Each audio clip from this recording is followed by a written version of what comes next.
Well, welcome back, folks. Part 2 of the series on cleaning and rebuilding the carb for the Ford 8N. Yesterday I did run these through the tank, 3 cycles, 30 minutes each at 50 degrees C, which is what, 120 degrees Fahrenheit or so, thereabouts, I think. I'd like to use heat in this process. You can get them quite a bit hotter than that, but at 50 C was plenty hot. Heat does aid the process of the cleaning. I used a 50-50 mix of ZEP right here with distilled water. And in fact, here is the solution that's still warm.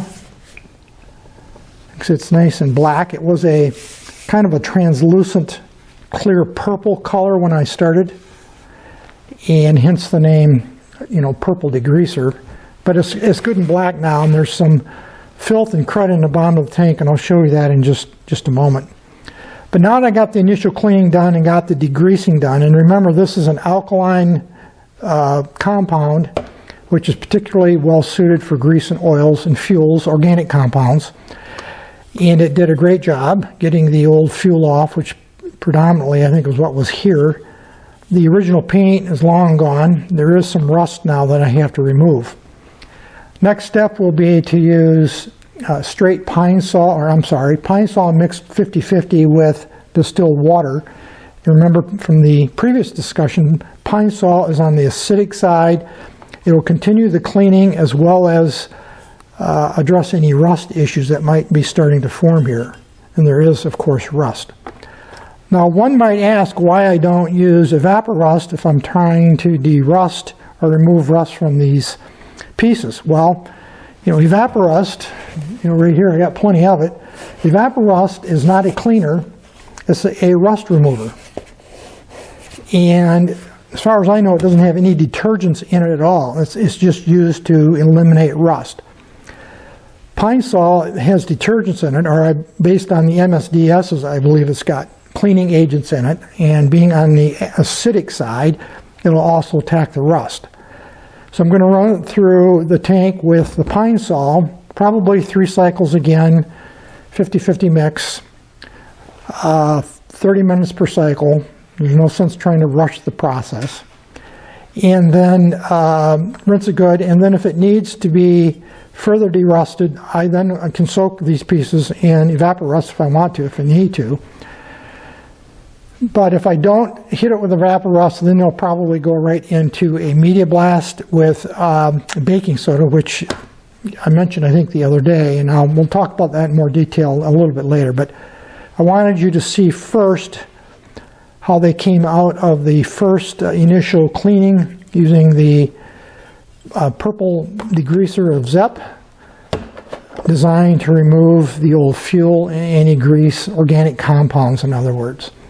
So we'll pick this up later after I run this through a couple of more cycles using pine saw and distilled water.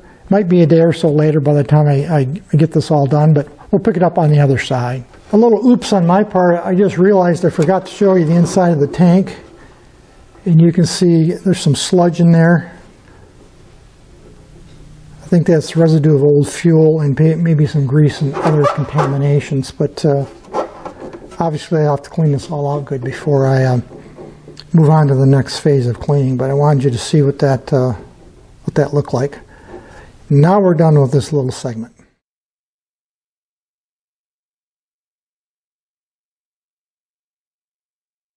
So the carb has been in the cleaner here for a total of 90 minutes, 3 30-minute cycles. Again, around 50 C, 120 plus degrees Fahrenheit. You might be able to see it steaming there. I'm not sure if that comes through on video or not.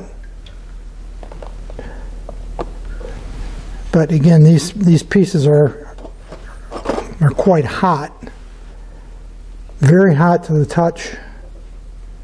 You can see what that looks like there.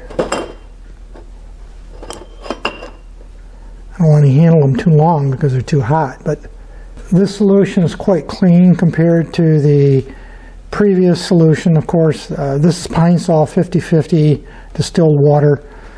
It's got a very pleasant scent to it, but it's very clean, which is a good sign. These cool down pretty quickly. You can see what it looks like there.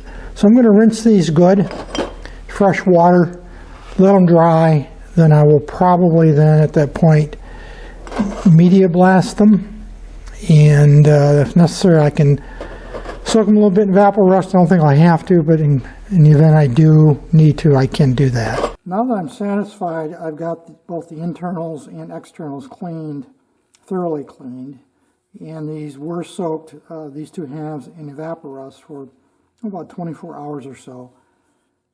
They're about as clean as I'm going to get them. My next step is going to media blast them with a baking soda media, and I'll talk about that more in just a minute.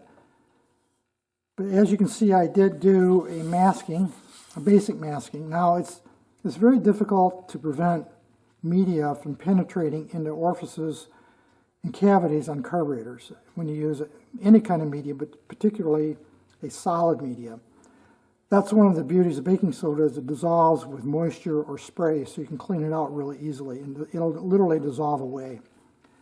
But I did want to do a basic masking just to minimize the intrusion of the soda media into the internal of the carburetor. I do have a little bit more work to do. I'll be using these silicone plugs that I commonly use when I powder coat to finish plugging some of the openings, such as this choke shaft right here, these drains, etc. On both halves I'll have some plugging to do.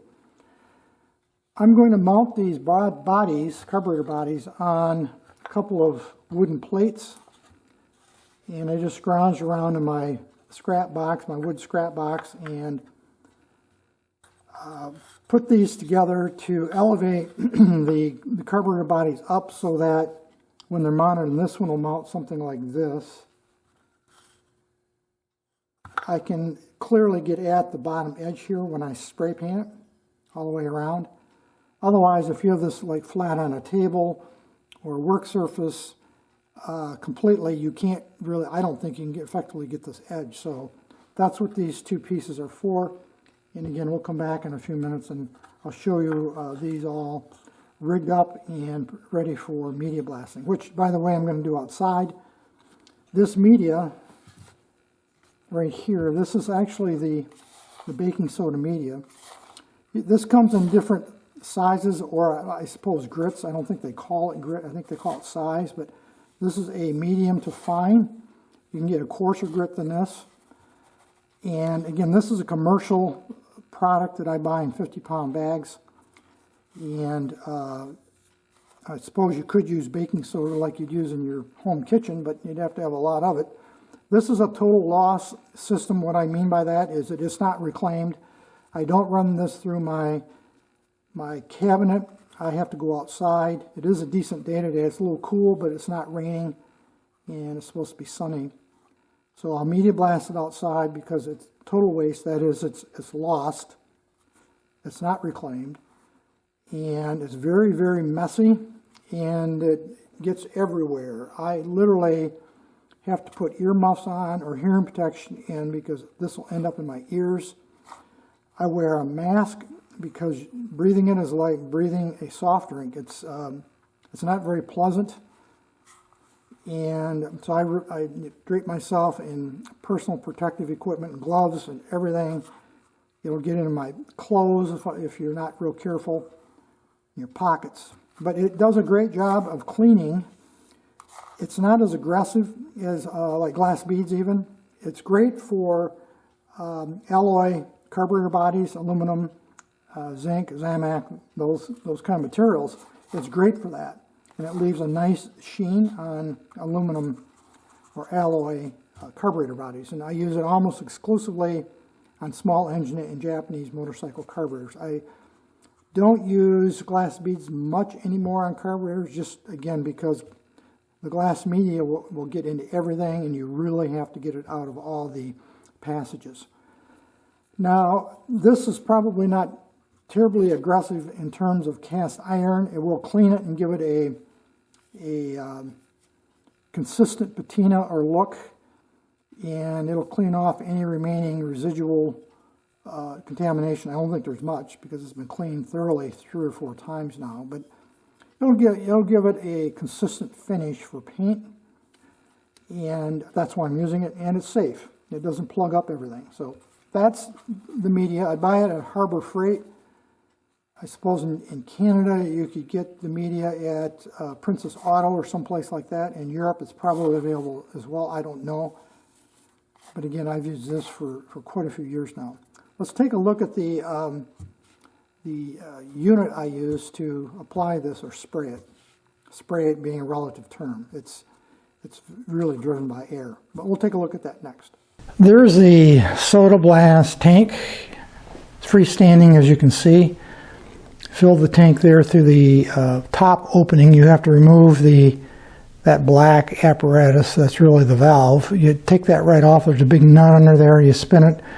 There's a pickup tube that goes down into the tank. You pull that whole assembly out. You have to disconnect the blue air line there that you see off to the right. Then you fill it through that opening, which takes some time, by the way. You have to use a funnel, and to fill that whole tank up can take 20 minutes, because you have to literally pour it carefully through a funnel. You can see the spray head right there, the tip, that white tip. That's what you hold, and where the media comes out, and then air is attached, plugged in right down here, and of course there's an air regulator. I usually run this 60-80 psi. I think I got it marked on the gauge. I'll have to take a look to be sure. I think I run around 60-80 psi, which is plenty, especially for an alloy or aluminum carburetor body.